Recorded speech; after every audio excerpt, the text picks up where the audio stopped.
లేహం food ఫ్యాక్టరీలో పశువధను అడ్డుకోవాలని, ఆ ఫ్యాక్టరీని మూసివేయాలని స్థానికులు ఎన్నిసార్లు ఫిర్యాదు చేసినా ప్రభుత్వం పట్టించుకోవట్లేదని ఆరోపించారు మాజీ మంత్రి కారుమూరి నాగేశ్వరరావు. లేహం ఫుడ్ ఫ్యాక్టరీలో పశువధకు ఎన్ని ఒత్తిళ్లు వైసీపీ హయాంలో అనుమతి ఇవ్వలేదని, సనాతన ధర్మం కాపాడుతామంటున్న కూటమి నేతలు అధికారంలోకి రాగానే ఫ్యాక్టరీ తెరుచుకుందని ఆరోపించారు. ఈ ఫ్యాక్టరీతో స్థానికంగా ఆవులు, గేదెల చోరీలు ఎక్కువైపోయాయని చెబుతున్న కారుమూరి నాగేశ్వరరావుతో మా ప్రతినిధి మల్లికార్జున్ ఫేస్ టు ఫేస్ ఇప్పుడు చూద్దాం. విశాఖలో కంటైనర్లలో లక్షల కేజీల పశు మాంసం దొరకడం ఇప్పుడు తీవ్ర కలకలం రేపుతోంది. అయితే తణుకుకు కూడా ఈ లింకులన్నీ కూడా తణుకు నుంచి ఉన్నాయనేటటువంటి విమర్శలు వినిపిస్తున్నాయి. ఈ నేపథ్యంలో మనతో మాట్లాడేందుకు తణుకు మాజీ ఎమ్మెల్యే అలాగే మాజీ మంత్రి కారుమూరి ఉన్నారు. సార్, తణుకులో ఇప్పుడు పశు వధ జరుగుతుంది అని మీరు ఎప్పటి నుంచో పోరాటం చేస్తున్నారు. ఇప్పుడు విశాఖలో కూడా లక్షల కేజీల మాంసం దొరకడం కూడా ఇప్పుడు వివాదానికి కారణమైంది. అసలు ఇక్కడ ఉన్నటువంటి ఫ్యాక్టరీకి అనుమతులు ఉన్నాయా లేదా, మీకు ఎటువంటి సమాచారం ఉంది? మేము పోరాటం చేసినప్పుడు అనుమతులు లేకుండా, పంచాయతీ పర్మిషన్ లేకుండా ఇష్టానుసారంగా నడిపారు.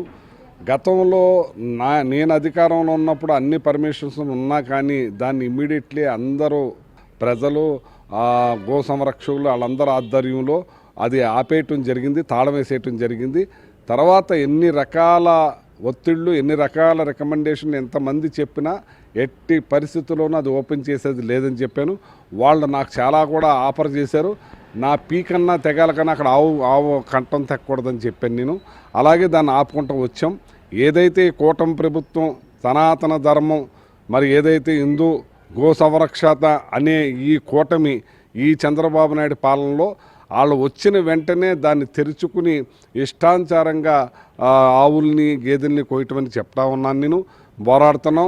చాలామంది వచ్చారు, వాళ్ళందరినీ భయభ్రాంతులు చేసి వాళ్ళు ఇక్కడి నుంచి కొంతమంది వెళ్ళిపోయేలా కూడా చేశారు గో సంరక్షణని.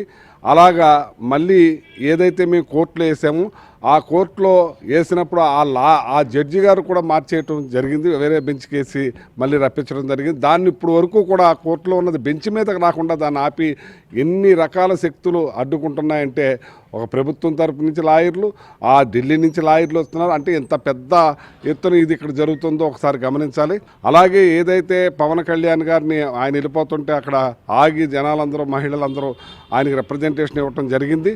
కానీ ఏమీ కూడా పట్టించుకోలేదు, ఎవ్వరూ కూడా ఆపలేదు. యథేచ్ఛగా ప్రభుత్వం శుభ్రంగా దాన్ని నడిపించే కార్యక్రమం చేస్తున్నారు. మేము ఎన్ని పోరాటాలు ఏమి చేసినా కానీ ఎవ్వరూ కూడా దాన్ని పట్టించుకునే పరిస్థితి లేదు. ఈ రోజుకి కూడా ఫ్యాక్టరీ చుట్టుపక్కల ఉండేటటువంటి ప్రజలు మీ దగ్గరికి వస్తున్నారు.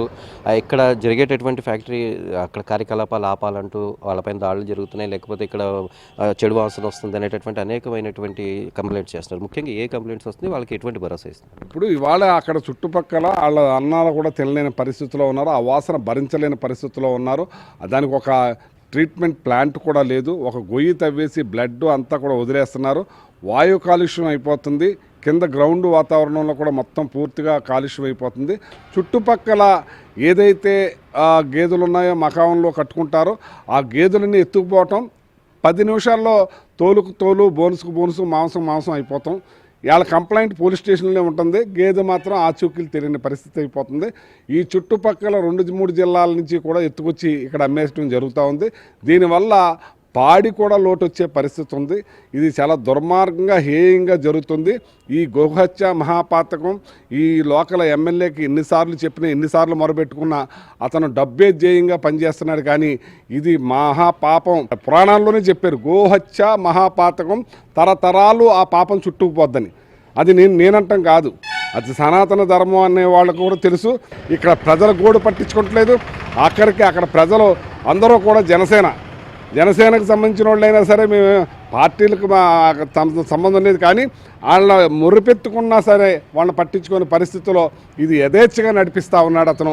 ఫ్యాక్టరీ కూడా నామ్స్ ప్రకారం లేదు, దాదాపు 40-50 ఎకరాల్లో ఉండాల్సిందో 13 ఎకరాలు ఇలాగా అనేటటువంటి విమర్శలు కూడా వినిపిస్తున్నాయి సార్. దానిపైన అసలు మీకు దానికి అది ఒక లీజుకు తీసుకున్నది, దానికి ఒక 40-50 ఎకరాలు ఉండాలి, గ్రీన్ బెల్ట్ ఉండాలి, ఏమీ లేదు. అంతకుముందు లీజుకి ఇచ్చిన వాళ్ళు కూడా ఆ పొలాన్ని తీసేసుకున్నారు వెనక్కి. ఎందుకంటే ఇది ఇలాంటి పాతకం మన కుటుంబాలు చుట్టుకుంటుందని చెప్పి ఓన్లీ 3 ఎకరాల చిల్లరలో నడిపిస్తున్నారు. అది నడిసే పరిస్థితి కూడా కాదు, నడిపించకూడదు. ఏ పర్మిషన్ లేకుండా, నాములు లేకుండా ఇష్టానుసారంగా నడుపుతున్నారు. అధికారులు పూర్తిగా కొమ్ము కాస్తున్నారు. మరి ఎమ్మెల్యే మాత్రం యథేచ్ఛగా నడిపించి డబ్బే ప్రధానంగా డబ్బే ధ్యేయంగా చేస్తున్నాడు.